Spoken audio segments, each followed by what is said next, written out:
Fala galera, professor Oswaldo Meirelles falando, e hoje eu quero trazer para vocês aqui os principais pontos que fazem o CFP ser aí a certificação de planejador financeiro mais importante aqui do Brasil. Realmente ela é uma certificação que diferencia, né, uma certificação de distinção no mercado financeiro hoje. Então se você está chegando aqui agora, já deixa aquele like, acompanha a gente aqui porque a gente traz muitas informações sobre certificações financeiras, mercado de investimentos, carreiras bancárias, carreiras como um todo. Então vamos com a gente e vamos lá.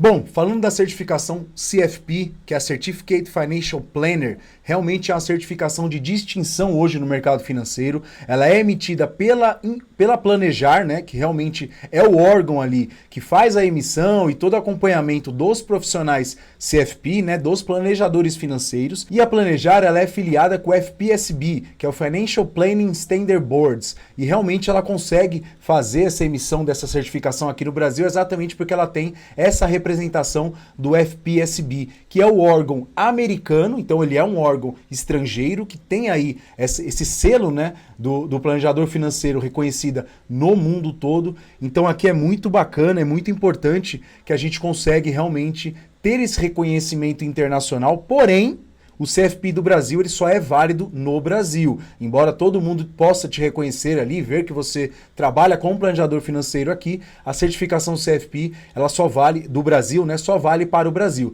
Se você pensa em fazer uma carreira de planejador financeiro fora, por exemplo, Estados Unidos, Canadá, Europa, cada país vai ter a sua certificação CFP. Por quê? Porque muda algumas regras, principalmente tributárias, algumas regras de sucessão patrimonial, que são todos tópicos abordados aí no exame do CFP, e nós vamos tratar de cada um deles. E para você ser aprovado no exame do CFP, você precisa acertar 70% das questões, ou seja, são 140 questões no total, você precisa acertar 98 para ser aprovado. Só que tem um detalhe, você não pode acertar menos de 50% em cada um dos módulos. Então, são dois requisitos, né, duas premissas que você precisa cumprir para ser aprovado de primeira no CFP. A primeira é acertar 70% no mínimo, né, então no mínimo 98 questões, sendo que nenhum módulo tem que ter menos de 50% de acerto. Então essa informação também é muito importante com que você carregue, porque a gente já sabe, porque o módulo 1 e o módulo 2 são os dois que têm maiores pesos na prova.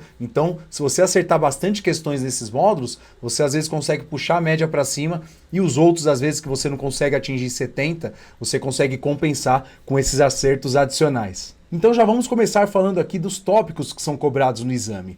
O exame CFP é dividido em 6 grandes módulos. Então o primeiro, nós temos ali a gestão financeira, então realmente toda a parte orçamentária, principalmente olhando para a pessoa física. Então quando a gente olha ali nos nossos balanços de orçamentos, despesas, nossas contas domésticas, né, os nossos patrimônios, então o que a gente tem de imóvel, o que a gente tem de veículo, o que nós temos ali realmente de despesas recorrentes ou não recorrentes, né, aquela despesa que ela pode acontecer às vezes, né? Por exemplo, uma vez a cada 2, 3 meses, que pode ser uma manutenção de um carro, ou aquela despesa que todo mês ela está presente no nosso orçamento, enfim.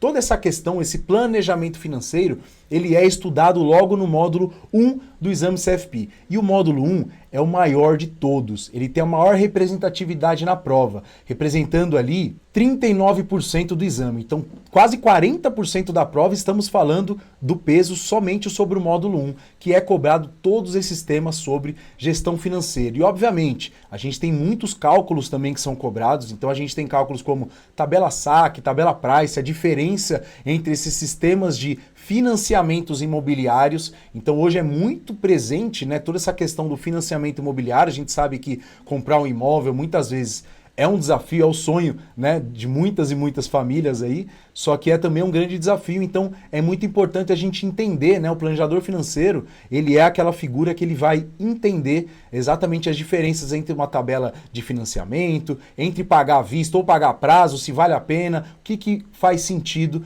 pensando nessa gestão financeira do cliente.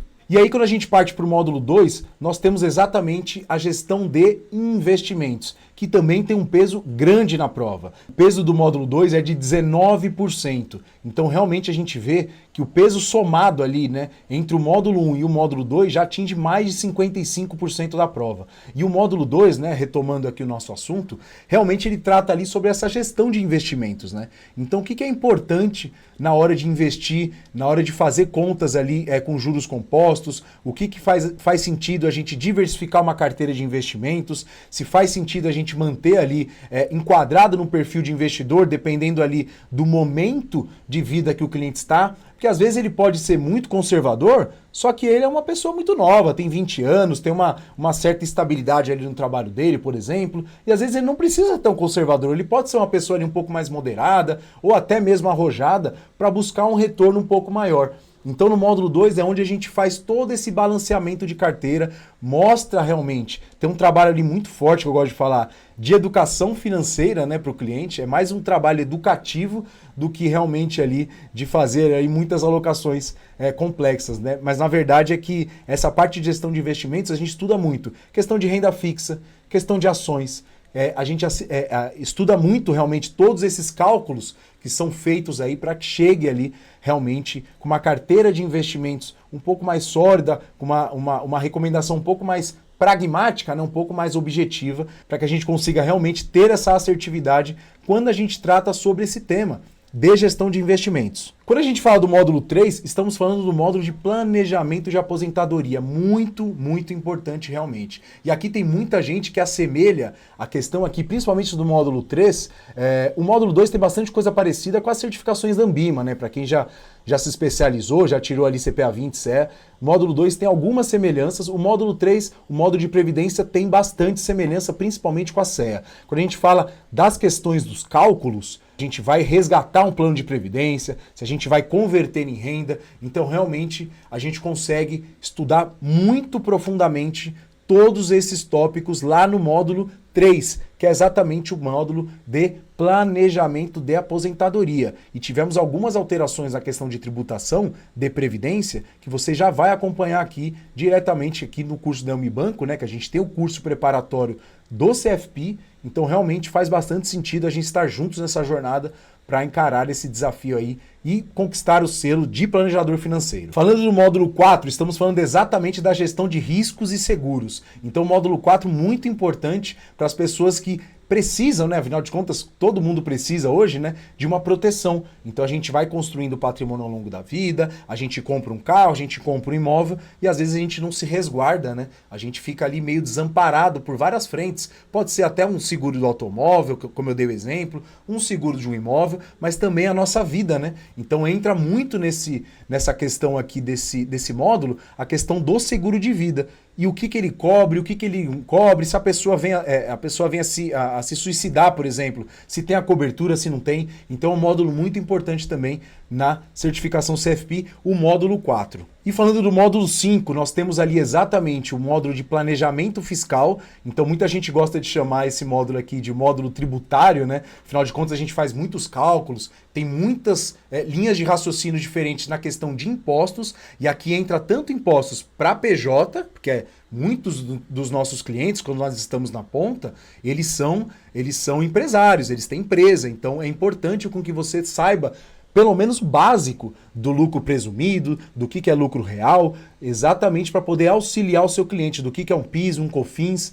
Então é importante você entender essas pontas e é exatamente nesse módulo que você consegue acompanhar isso. E obviamente, como a certificação planejador CFP, ela é totalmente focada ali na pessoa física, realmente você aprende tudo sobre tributação da pessoa física. E aí desde investimentos de renda fixa, que a gente está careca de saber, desde as certificações da Anbima, renda variável e também tributação no exterior, que é um módulo aí, o módulo 5, né, que é um tema que foi atualizado recente, que tiveram algumas leis aí aprovadas aqui no Brasil e realmente nós tivemos algumas atualizações neste tema de tributação de investimentos no exterior. E por fim, o módulo 6, último, mas não menos importante, né, last but not least, representando aí também 10% do peso do nosso exame, também um módulo pequeno, mas muito importante, que é o módulo de planejamento sucessório. Então é nesse momento que a pessoa realmente, quando consolidou já todo o patrimônio, ela vai, poxa, colocar a mão na cabeça e vai falar,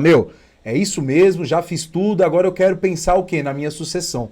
Eu quero realmente deixar tudo certinho, preciso fazer um testamento, se eu for dividir aqui os bens, para quem que vai, minha esposa tem uma ameação, o que que é colação de um certo tipo, patrimônio que foi herdado antes de eu morrer, ou uma doação se eu for fazer, o que que cobre imposto, o que que não cobre. Então, realmente aqui, esse módulo, ele foca muito na questão dos estudos do regime de casamento. Então a gente estuda ali principalmente o regime de comunhão parcial, que é amplamente conhecido aqui no Brasil, né? É o regime básico aí que todo mundo, quando casa, se não escolhe nenhum regime, fica com o regime de comunhão parcial. A gente tem o regime de separação total, tem o regime de comunhão universal, enfim, tem diversas formas diferentes de fazer aquele cálculo daquela herança e daquela meação, né, que a gente fala, que é que fica para a esposa. E aí, então, muito importante o módulo 6 também, para que a gente consiga aí, depois de fazer todo, né, aquela questão do planejamento de investimentos, gestão financeira, planejamento de aposentadoria, planejamento tributário, seguros, a gente poder fazer ali realmente a questão do planejamento sucessório, que é pensar, né, para quem vai ficar, né, depois que o seu cliente, né, que você vai estar atendendo ali, fazendo o planejamento financeiro para ele, você vai realmente conseguir auxiliá-lo para deixar da forma que ele mais gostar ali, né, da forma que ele mais se identificar ali, a questão de todo o patrimônio que ele construiu ao longo da vida. E nós aqui da Unibanco criamos um e-book gratuito que estamos deixando aqui nesse link, onde você vai conseguir baixá-lo, que vai te direcionar exatamente para você que está começando nessa jornada CFP. Então esse e-book, ele mostra exatamente ali o período ideal que você tem para estudar todos esses módulos, que dia que você vai estudar o quê, quantas horas por dia será preciso. Então realmente é um e-book muito bem elaborado, com algumas dicas ali de estudo, de descanso. Eu mesmo que desenvolvi, né, esse e-book aqui na Unibanco, desde quando eu cheguei para assumir o desafio CFP. Então realmente estamos caminhando com uma velocidade muito acelerada, aprovando cada vez mais alunos. E aqui na Unibanco nós temos um método também que eu gosto de falar bastante, que inclusive também está nesse e-book, que é o método P3A, né? Então aqui a gente fala daquele estudo de forma passiva e também tem os 3A, que são as 3 formas ativas, né? Que exatamente está explicado lá tudo nesse e-book, que você vai conseguir ver exatamente a descrição de cada um dessas modalidades. Então eu estou colocando na tela também, só para vocês terem uma ideia, o calendário que eu montei, né, de estudos. Então você ali estudando por volta de 2 horas por dia, durante um período de 120 dias, né, que afinal de contas você vai descansar aí uma vez por semana, realmente vai fazer bastante sentido para você conseguir tocar ali, ver todos os módulos, fazer simulados, fazer questões, praticar aquilo, se tiver alguma dúvida, voltar nos conteúdos para que você seja aprovada de primeira nesse exame do CFP quando você chegar lá. E lembrando que para concluir a sua certificação CFP, você precisa de 5 passos, você precisa concluir 5 passos e a aprovação no exame é apenas um desses passos. Estou colocando na tela quais são os outros 4, né, todo o cronograma realmente, e a gente vê que depois de ser aprovado você tem que fazer o plano financeiro. Então esse plano financeiro nada mais é do que você fazer realmente ali todo o planejamento financeiro de um case que a Planejar vai compartilhar ali com você dentro da plataforma deles depois que você for aprovado. Depois você tem que ter a educação continuada, que é basicamente você fazer cursos, você com certeza, né, se manter atualizado com certificações, com palestras, exatamente para que você seja um profissional cada vez mais qualificado, né, para atender o seu cliente. Você tem a questão da experiência profissional. Então se você tem menos de 5 anos de experiência, você não consegue hoje se certificar com CFP.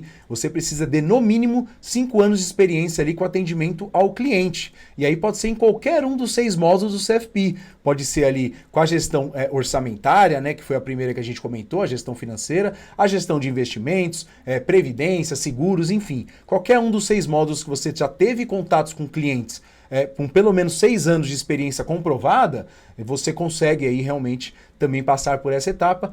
E a última etapa aí, que é realmente assinar o código de ética ali do CFP, da Planejar, né? Para você conseguir aí se qualificar com esse selo aí tão diferenciado hoje no mercado financeiro. E é isso aí, turma. Para fechar, queria que vocês deixassem aqui nos comentários que mais vocês têm dúvidas sobre o exame CFP, para que a gente possa trazer cada vez mais conteúdos para vocês. Estou deixando as minhas redes sociais também e siga a gente e vamos juntos. Siga a página da Unibanco também e vamos juntos buscar essa certificação CFP e se diferenciar no mercado financeiro. Vamos juntos e é só o começo. Um abraço. Tchau, tchau.